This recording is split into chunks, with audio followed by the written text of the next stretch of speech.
susundin anuman ang suliranin, lahat ay aking kakayanin, pagkat ikaw ay kapiling. Subukin man ng panahon, mananatili sa'yo, Panginoon.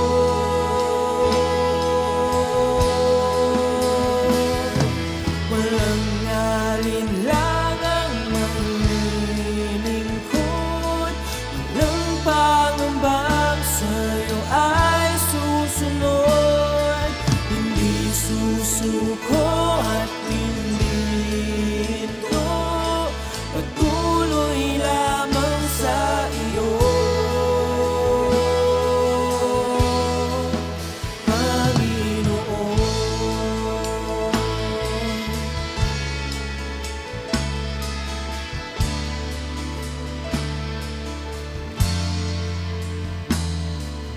Ikaw ang aking paglilingkuran, kahit saan dalhin. Ikaw ay lagi kung susundin anuman ang suliranin, lahat ay aking kakayanin, pagkat ikaw ay kapiling. Subukin man ng panahon, mananatili sa'yo, Panginoon.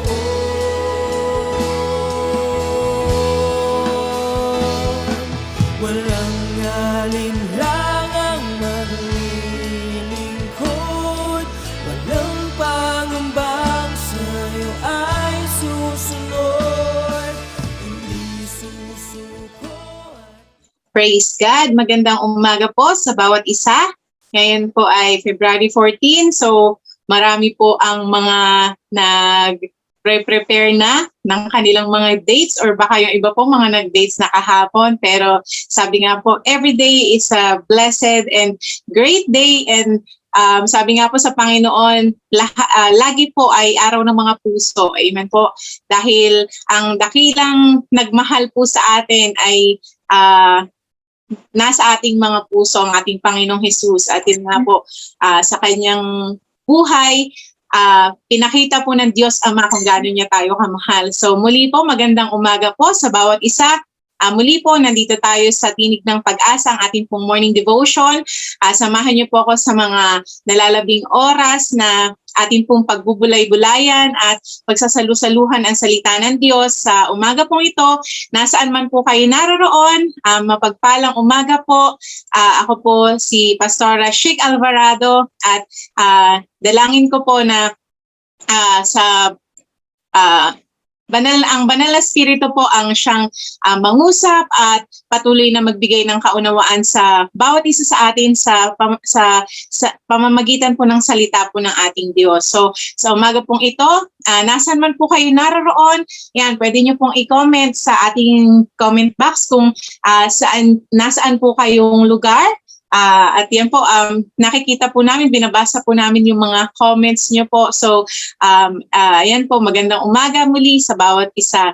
Amen. Praise God. So, good morning din po sa ating mga magulang kapatid, mga kasama sa manggagawa ng Panginoong Jesus, dito po sa Jesus Be Lifted Up Church. So, nasaan man po kayo naroroon, isang mapagpalang umaga rin po sa bawat isa sa inyo. So, tayo po ay sama-sama na dumulog sa presensya ng ating Diyos ngayong umagang ito. Samahan niyo po akong manalangin. Tayo po ay yumuko at pumikit At anyayahan po natin ang banal na spirito, nasan man po tayo naroroon. Amen. So praise God po.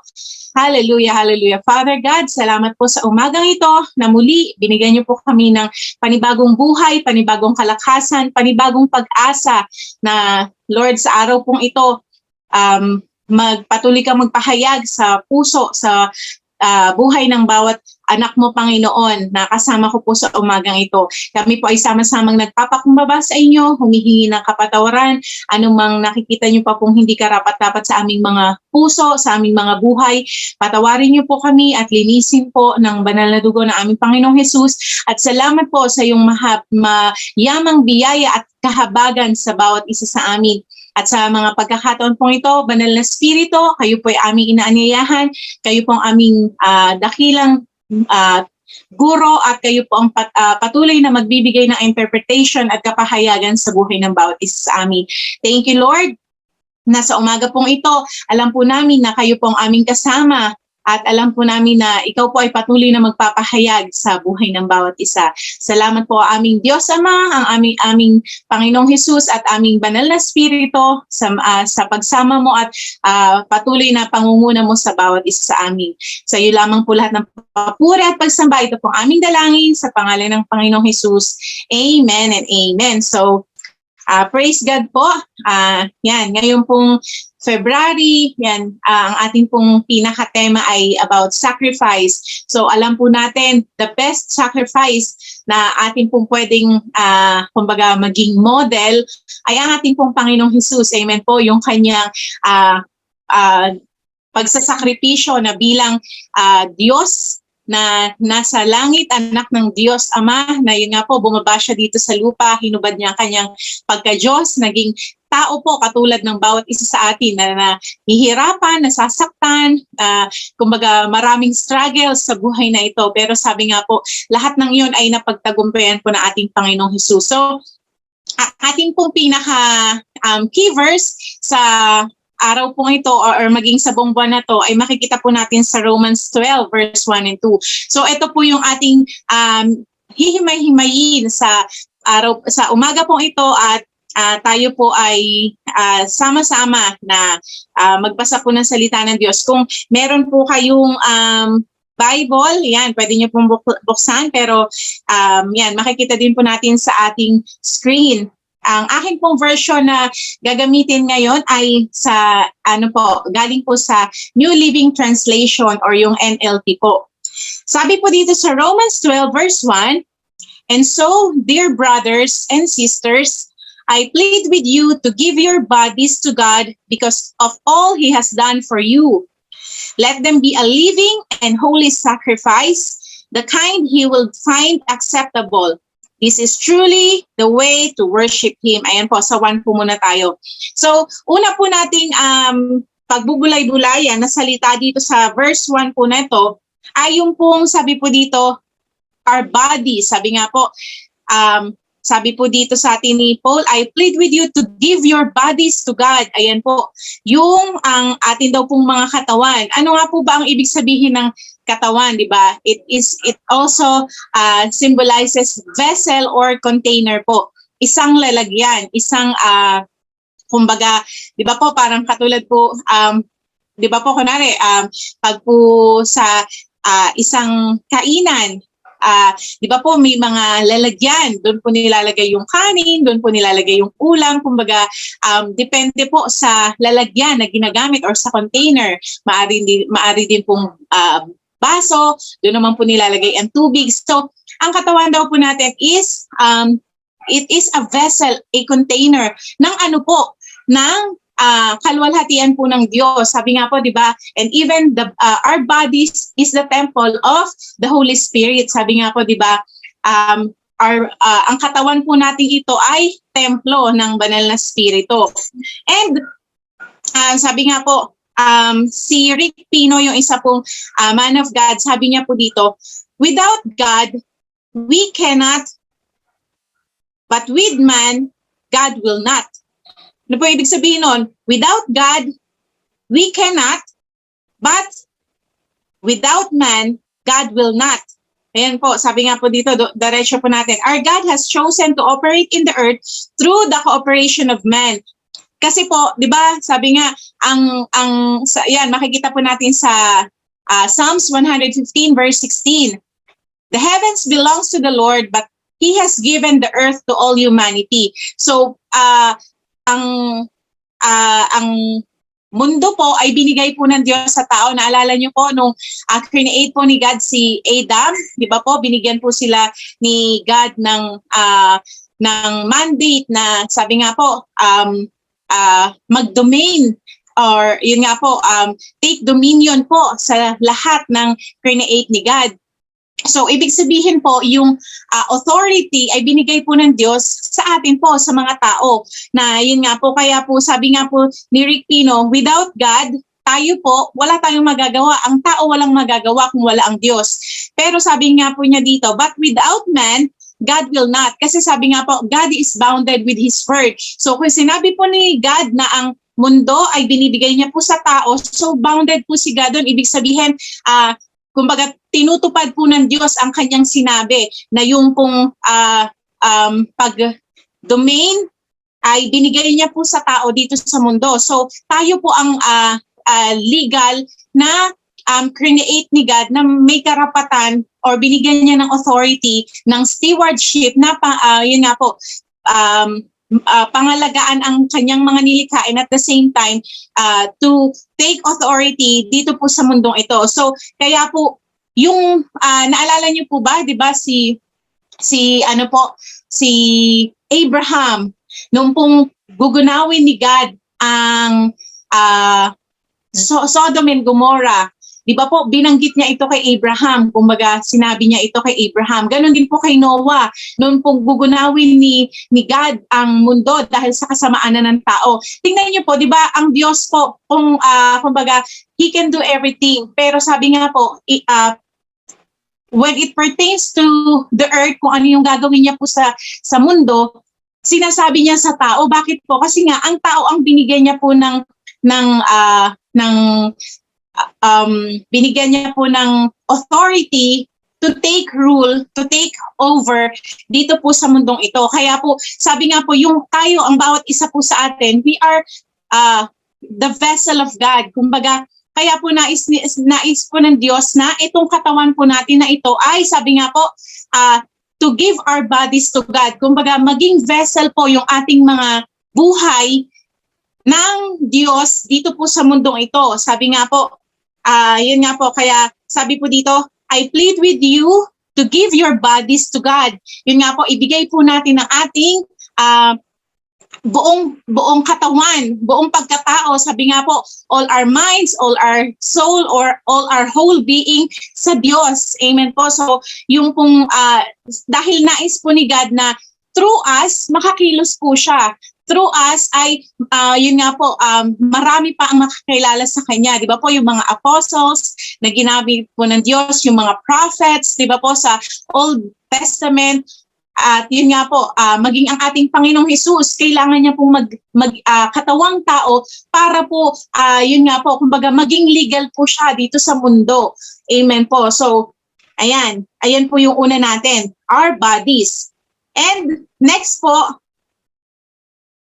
is, sabi nga po dito, I plead with you to give your bodies to God because of all He has done for you. Ayan po, ang pinaka-highlight po natin ngayon is yung all He has done for you. Ano po ba yung mga ginawa ng Diyos sa buhay mo, sa buhay ko? Na sabi nga po, we have to remember ano yung mga ginawa ng Diyos para po, kumbaga, lagi nating i-remind yung sarili natin na ang buhay po natin ay para sa Diyos. Katulad po ni David, sabi niya po dito sa Psalms 103 verse 1 to 5, let all that I am praise the Lord. With my whole heart, I will praise His holy name.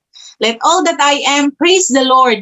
May I never forget the good things He does for me. Ayan, maging panalangin din po natin to, na hindi natin makalimutan lahat ng ginawa ng Diyos para sa atin. Ano po ba yung mga ginawa po ng Diyos para sa atin?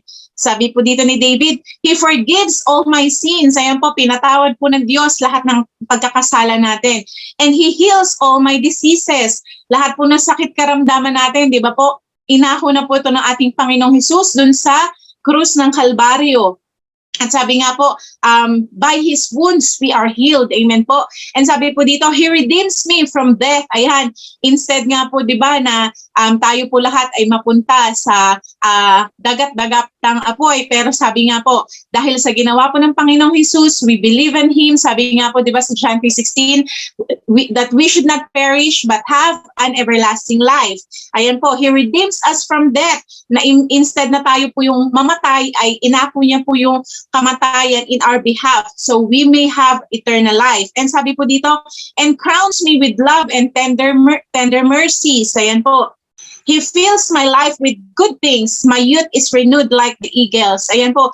Ito po yung, kumbaga, isa-isa po dito ni David. Ano yung ginawa ng Diyos sa kanya? Tayo rin po, sa bawat isa, ano po yung ginawa ng Diyos sa buhay mo, sa buhay ko? Kumbaga, sabi nga po, maganda rin po na minsan kumbaga parang we just reflect, kumbaga yung mga bagay po na ginawa ng Diyos, ginagawa ng Diyos sa buhay po natin, di ba? Kasi sabi nga po, pag po lagi nating inaalala ano yung ginawa ng Diyos, kumbaga there will be no reason na hindi po natin ibigay ang ating buhay sa Diyos na gamitin niya para sa kanya pong kapurihan. Amen po ba? So, ayan po. Next po, sabi po dito, let them be a living, ayan po. Yan, dito po muna tayo, living, sa living po na word. Yan. Ano nga po ba pag sinabing living? Sabi po dito, continuous growing and moving, di ba? Kumbaga lahat po ng, kumbaga pag sinabi pong living things, ibig sabihin lumalaki ito, nag-grow ito, di ba po? Gumagalaw ito. Yan, sabi nga po, alive and existing, may buhay. Kumbaga, ano po, and sabi po dito, life with a purpose. Ayan po, ito po yung nais po ng Diyos na ang buhay daw po natin ay magkaroon ng purpose. Let them be a living. Kumbaga, hindi lang po natapos na nakilala po natin ang ating Panginoong Hesus, tinanggap po natin sa ating puso, sa ating buhay, and after po nun ay wala na. No, hindi po, kumbaga sabi nga po, simula lang po yun dahil nais po ng Diyos na yung ating mga buhay ay magkaroon ng purpose na makita po natin ano talaga yung plano ng Diyos sa buhay po natin.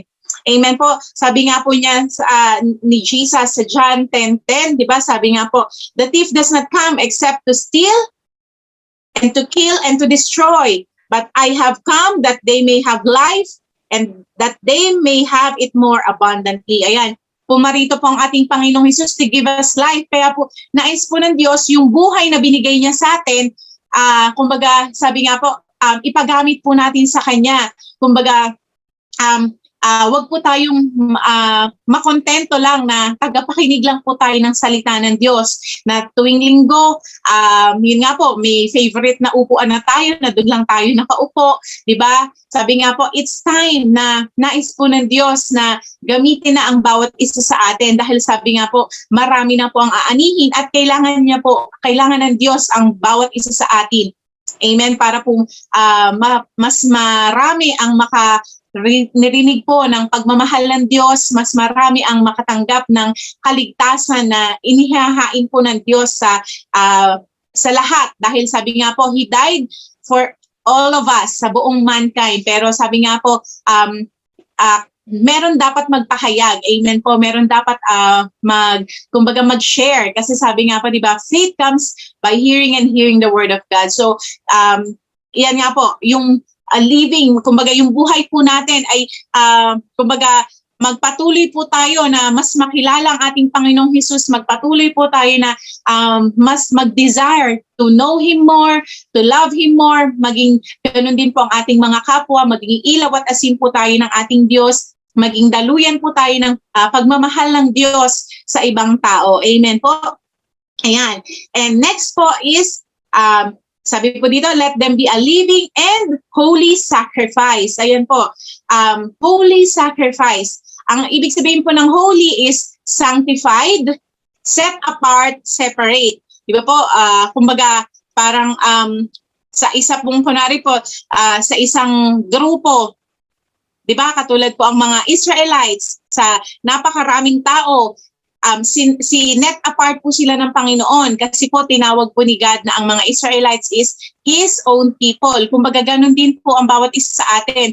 Kumbaga simula po nung nakilala po natin ang ating Diyos at na-develop po yung ating relationship sa Kanya, sabi nga po, sinanctify po tayo ng Panginoon. Nais niya po na mahiwalay tayo sa yun nga po, kumbaga, hindi na po tayo lumakad sa mundong ito, pero sabi nga po, lumakad po tayo sa nais po ng Diyos sa ating pong mga buhay. And sabi nga po, ang sacrifice naman po concerns the way of approach to God, giving to the Lord whatever He requires to us. Yan nga po, isang makikita po natin na sacrifice. Yun nga po, 'di ba? Yung sa buhay po ni Abraham at ni Isaac, 'di ba po? Kung ano po yung direction ni God, ano yung binigay niyang instruction kay Abraham, ayun po yung ginawa niya, 'di ba? Kaya nga po sabi, giving to the Lord whatever He requires to us. Hindi po yung gusto lang natin na, Lord, ito yung isa-sacrifice ko sa yung sacrifice na gagawin ko para sa iyo, yung talento ko, yung pero yung oras ko, Lord, hati tayo o kaya po yung yung sa finances, medyo wag muna yon. Hindi po ganoon. Sabi nga po, yung sacrifice po na ibibigay natin sa Panginoon, ano yung gusto po ni God? 'Di ba para pong sa kunwari po sa isang manliligaw, 'di ba? Na na lalaki dun sa isang babae, isang binibini. 'Di ba po, usually inaalam po nung lalaki kung ano yung mga gusto nung kanya pong liligawan. Kunwari gusto po nung kanya liligawan ng tulips na bulaklak. So dahil although napaka dami po ng mga roses, 'di ba? Ng iba't ibang mga flowers, pero dahil ang gusto po nung kanyang liligawan ay tulips, for sure, ayun po yung ibibigay niya para, kumbaga, dahil ayun po yung gusto nung kanyang nililigawan, di ba? Mas ma-appreciate po nung, nung kanyang nililigawan. Amen po ba? So, ganun din po sa Panginoon, sa ating Diyos. Kumbaga, hindi po tayo basta pwedeng maghandog or, kumbaga, parang kung ano yung gusto natin, ang ibibigay natin sa Kanya.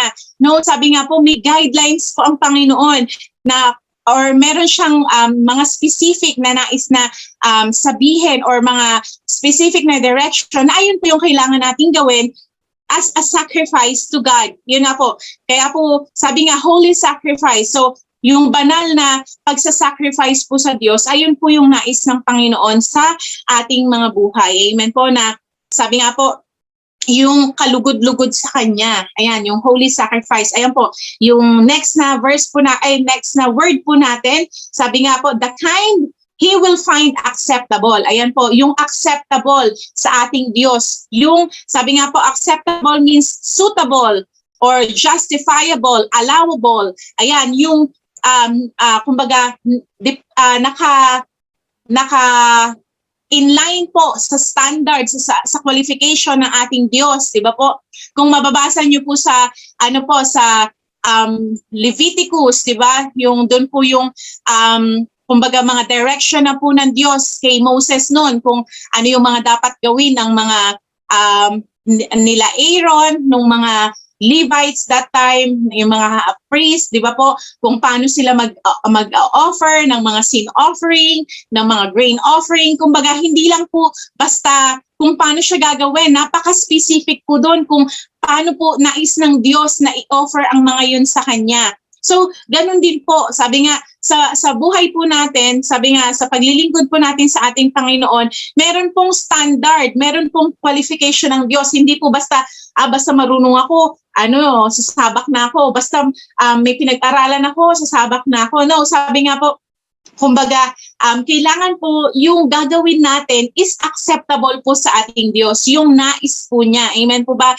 Sabi nga po, God has His own standards and qualifications which we should allow ourselves to adjust. Ayan po, tayo yung mag-a-adjust dun po sa standard and qualification po ng Diyos kung paano tayo magsasacrifice sa Kanya. Yung holy sacrifice, yung living and holy sacrifice po na nais ng Diyos. Sabi nga po, we should allow to adjust ourselves to follow and obey Him. Sabi nga po, yung pong salita niya, yung kung paano po kumilos ang Diyos, kung paano po yung mga, sabi nga po, His works and His ways, paano siya kikilos. Kumbaga, hindi po yung mag-a-assume lang tayo na, ay siguro to, tatanggapin na to ni Lord. Diba? Parang naalala niyo po si Cain at si Abel, diba? Si Cain po, sabi nga, kumbaga, inoffer niya yung kumbaga, dahil si Cain po ay kumbaga, parang sa time natin, farmer ngayon, yan po, kumbaga, inoffer niya kung ano yung meron siya, di ba? Kasi nga, nagtatanim siya. Pero, ang tanong, ayun po ba yung requirement ng Diyos? Bakit po si Abel yung, kumbaga, kinulugdan ng Diyos? Kasi nga po, kumbaga, maari pong yung ginawa ni Abel, ayun yung requirement ni God, di ba po? Kaya mas tinanggap po ni God yung offering ni Abel kesa kay Cain. So, sabi nga po, our sacrifices to God, kumbaga, it should be acceptable to Him. So, dapat po, malaman natin yon. At paano po natin malalaman? Through His Word and through the guidance of the Holy Spirit po. Amen? And sabi po dito, this is truly the way to worship Him. Ayan po. Ito daw po yung, kumbaga, nais ng Diyos na para talaga mapaluguran siya, para mabigyan siya ng kapurihan. Amen po. So, punta na po tayo sa verse 2 ng Romans 12. Sabi po dito, don't copy the behavior and customs of this world, but let God transform you into a new person by changing the way you think. Then you will learn to know God's will for you, which is good and pleasing and perfect. Amen po.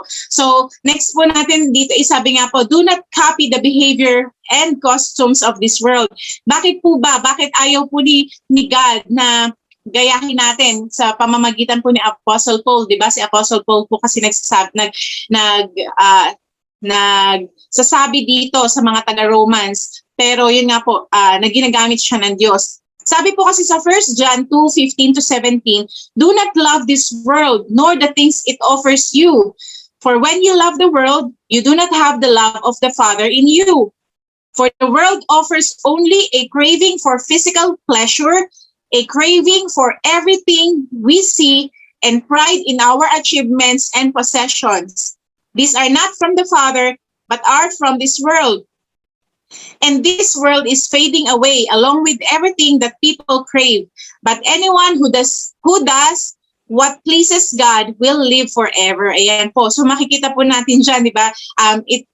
Sa New Living Translation din po yung ating gamit dito sa 1 John 2:15-17. Sabi nga po, lahat po kasi halos nandito sa mundong ito ay sabi nga po, sabi nga po, craving for physical pleasure lang. Kumbaga lang po, kumbaga parang para sa sarili lang po na pleasure or kagustuhan. Naalala niyo po yung build ng Tower of Babel, 'di ba po? Ano yung sabi ng mga tao doon? Para daw po maging fame sila, maging tanyag sila na yun nga po, magsama-sama sila. Di ba maganda naman po, may unity sila, pero mali po yung kaparaanan at saka mali po yung purpose nila sa gagawin nila. So, yun nga po, sa mundo daw pong ito, maaring tama naman yung kumbaga, somehow tama, pero sabi nga po, di ba, hanggang lang siya. Kumbaga, sabi nga po, lahat mawawala sa mundong ito. At sabi nga po, yun nga, yung achievements, possessions, lahat po mawawala yan. Pero sabi nga po, yung pong nais ng Diyos is yung hindi lang tayo kumbaga magkaroon ng satisfaction sa anong meron sa mundong to, but most especially po, yun nga po, what can we have in eternal life po. Kaya nga po sabi po, di ba, na wag daw po nating mahalin ang mga meron dito sa mundong ito. And sabi nga po, hindi lang yung kung ano yung meron dito, and even yung behavior and customs po ng mundo pong ito. Di ba kaya nga po ang mga Israelites, maalala niyo po, kung babalik po kayo sa Old Testament, lagi pong sinasabi ni God, parang katulad po kay Abraham, di ba? Sabi niya po dun sa servant niya na kukuhanan ng mapapangasawa si Isaac. Sabi niya, huwag kang kukuha ng mapapangasawa niya dun nga po sa lugar ng Kanaan. But bumalik po dapat yung servant doon sa family ni Abraham. Kasi nga po, Iba yung custom nila, iba yung wini-worship nila, hindi po si God, mga idols, yan. So, ganun din po sa mundong ito. Kumaga sabi nga po, wag po nating kopyahin yung behavior ng mundong ito, di ba? Kasi sa mundo pong ito, pag sinabi po na, kunwari, merong nakapanakit sa'yo, ano po yung kultura ng mundo, di ba? Gaganti po tayo. Pero sabi po ni Jesus, di ba? Pag, kumbaga, sinampal ka sa kabila, ibigay mo pa yung kabila mong pisngi, di ba po? Pag binato ka ng bato, batuhin mo ng tinapay, kumbaga ibang-iba po yung, kumbaga yung nais ng Diyos na kumbaga maging behavior po ng kanyang mga anak. Ayan. And sabi nga po, yung custom natin, hindi sa mundong ito, but yun nga po, in the kingdom of God. Sabi nga po, ano po ba yung meron sa kingdom ni God, di ba? Righteousness, peace, and joy in the Holy Ghost. Ayan po. Ayan. So, and next po, let's continue. Sabi po dito, but let God transform you into a new person by changing the way you think. Ayan po. Nais po ni God na baguhin daw po tayo. Sabi nga po, by changing the way we think. Kumbaga magkaroon po tayo ng transformed mind. Sabi nga po, kahit na ang buhay at tayo po, mga nakakilala na sa Panginoon, di ba? Yung spirit po natin na born again na, di ba? Kaya nga po meron na tayong relationship sa ating Diyos Ama sa pamamagitan ng ating Panginoong Hesus. Kumbaga, pero sabi nga po, yung mind natin, it should be transformed continuously.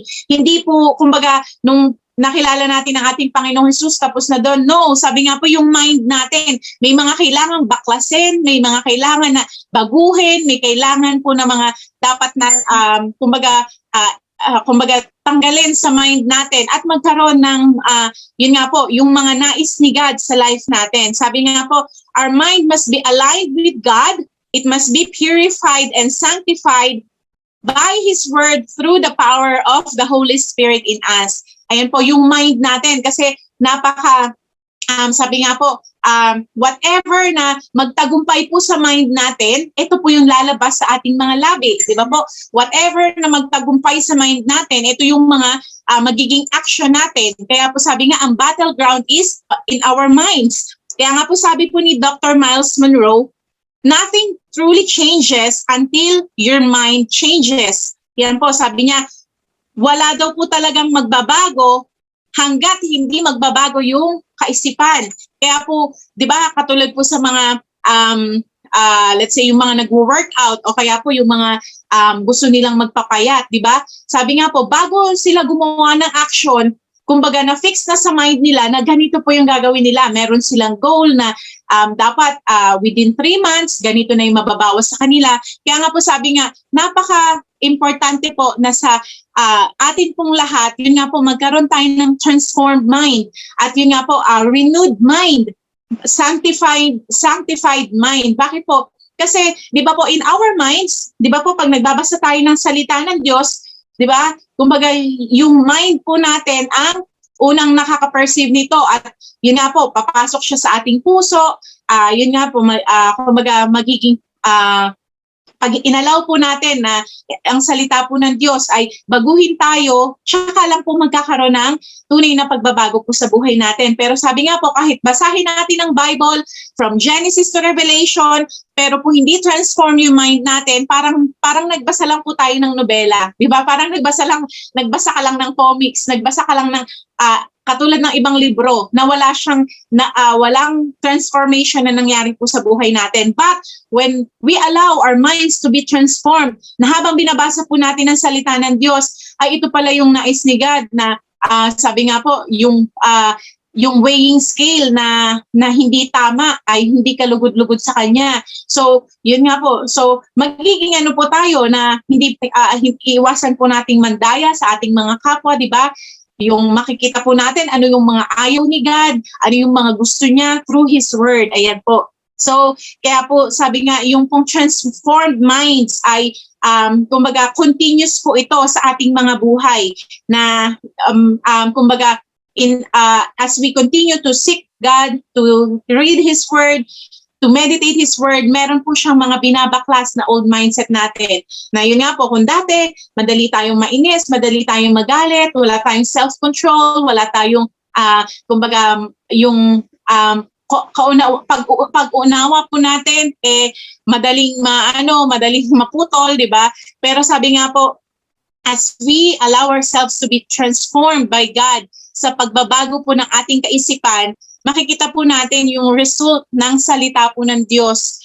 Na yun nga po, yung buhay na salita ng Diyos sa ating mga buhay na binabago po tayo from His glory to glory. Amen po. And sabi po dito, ayan po, sa atin pong last part, then you will learn to know God's will for you, which is good and pleasing and perfect. Ayan po, sabi nga po, malalaman daw po natin kung ano yung nais ng Diyos. Pero sabi nga, yung will po ni God sa atin, hindi niya yun basta-basta binibigay ng isang buo. Kumbaga parang pinapakita niya na po lahat, di ba? Parang katulad po sa life ni Joseph. Di ba po? Nung bata pa siya, ano lang po yung pinakikita sa kanya through dreams. Na yun nga po, naluluhod sa kanya yung mga kapatid niya, di ba? Maging ganun din po yung sun and moon, which symbolizes his parents. Pero sabi nga po, hindi agad naman pinakita ni God sa kanya po, di ba? Na itatapon siya sa balon, na ipagbebenta siya ng mga kapatid niya. No, sabi nga po, kumbaga, unti-unti pong pinapakita ni God kung ano yung naisin niya sa buhay ni Joseph hanggang sa, yun nga po, makapunta na siya sa bahay po ni Potiphar, di ba, na kulong po siya, at yun nga po, na naging kanang kamay na po siya ng Pharaoh ng Egypt. So kung makikita po natin sa buhay po ni Joseph, kumbaga yung will po ni God sa buhay niya, nire-reveal po ni God one at a time. Ganon din po sa buhay natin. Kumbaga, sabi nga po, learning God's will for us is a continuous process as we allow ourselves to abide in Him. So malalaman po natin yung kagustuhan ni God sa buhay natin as we continue to seek Him, to know Him, to abide in Him, na yun nga po, one at a time, ipapakita po ni God. Maaring yung iba po sa atin, maliit pa lang po kayo, sinabi na ni God na magiging pastor kayo or magiging missionary kayo or ano man po yung pagkakatawag sa atin ni God. Pero sabi nga po, yung pong pakita niya sa atin ng kalooban niya, di ba, hindi naman po yung isang bugso na parang, ito lahat ng kalooban ko sa'yo. No, di ba po, kumbaga natututunan po natin siya, nakikita natin siya as we continue our journey with our God. Amen po ba? So, ito po, ito pong buong Romans 12:1 and 2 na piniplead po sa atin ni Paul. Sabi nga po, even in our time po ngayon, nais po ni God na tayo po, ang ating mga buhay, ang ating mga katawang panglupa na to ay magamit po ng Diyos. Sabi nga po, for this last grand harvest na gagawin niya. Dahil yun nga po, marami na po ang nais ni God na daluyan ng kanyang pagmamahal, ng kanyang salita. Pero sabi nga po, di ba, the harvests are plenty, but the laborers are few. So sa umaga pong ito, ang challenge ko po sa bawat isa sa atin, will you allow yourself to be a living and holy sacrifice for God, na magamit po ng Diyos ang atin pong mga buhay para po sa yun nga po, sa kapurihan niya at maganap po yung layunin niya sa ating mga buhay. So it's individual individual decision, parang yung salvation po natin, di ba? Sabi nga po, individually nais po ni God na tayo po mismo i-surrender natin yung life natin sa Kanya as a living holy sacrifice to Him para po magamit niya tayo for His glory. Amen po. So, nawa po ay nangusap po ang salita ng Diyos sa bawat isa sa atin sa umagang ito. Tayo po ay yumuko at manalangin. Hallelujah, hallelujah. Thank you, O Father God, Lord, sa salita mo sa umaga pong ito. Nawa po ay ang puso ng bawat isa sa amin ay bukas para po tanggapin ang iyong salita. Lord, salamat po sa kapahayagan mo po, at Lord, dalangin ko po na ang bawat isa sa amin ay maging vessel, O God, ng iyong glory, O God, Lord, sa amin pong mga panahong ito, na magamit mo ang bawat isa sa amin, Lord, to be a channel of your love, a channel of your goodness, of your kindness, of Lord, sharing your salvation, O God, Lord, your greatness sa buhay po ng mga nakapaligid sa amin. At Lord, dalangin ko po sa aking mga kapatid, magulang na nakiisa sa akin sa umagang pong ito, nasaan man sila naroroon. Dalangin ko po ang inyong pag-iingat, ang iyong paggabay, ang iyong proteksyon, ang iyong pagpapala, O God, sa buhay ng bawat isa. At Lord, salamat po na patuloy ka nga pong maghari, O Diyos, sa aming mga buhay. Lord, makita mo ang bawat isa sa amin na tunay nga na mai-offer namin sa inyo ang aming buong pagkatao, O God. Lord, to be a living and holy sacrifice before you, O God. Lord, salamat po. We pray, O God, na patuloy nyo nga pong baguhin ang aming mga kaisipan. Lord, change us from your glory to glory, O God, that we may be able to know your perfect will sa buhay po ng bawat isa. Thank you, O Father God. Thank you, O Jesus. Thank you, Holy Spirit. We love you and we praise you. In Jesus' name, these things we pray. Amen and amen. Salamat po sa pakikibahagi niyo po sa akin sa umaga pong ito at purihin po ang Panginoon sa buhay po ng bawat isa. Mamaya pong gabi, inaaniyahan po namin kayo na maki-join din po sa amin pong sa atin pong Thanksgiving night, alas 7 po ng gabi. So, patuloy po nating alalahanin ang kabutihan ng Diyos, ang kadakilaan ng Diyos sa ating mga buhay. So, praise God po. To God be all the glory. lingkod, walang pangambang sa'yo ay susunod. Hindi susuko at hindi linto, patuloy lamang sa iyo. Walang alinlangang maglilingkod, walang pangambang sa'yo ay susunod. Hindi susuko at hindi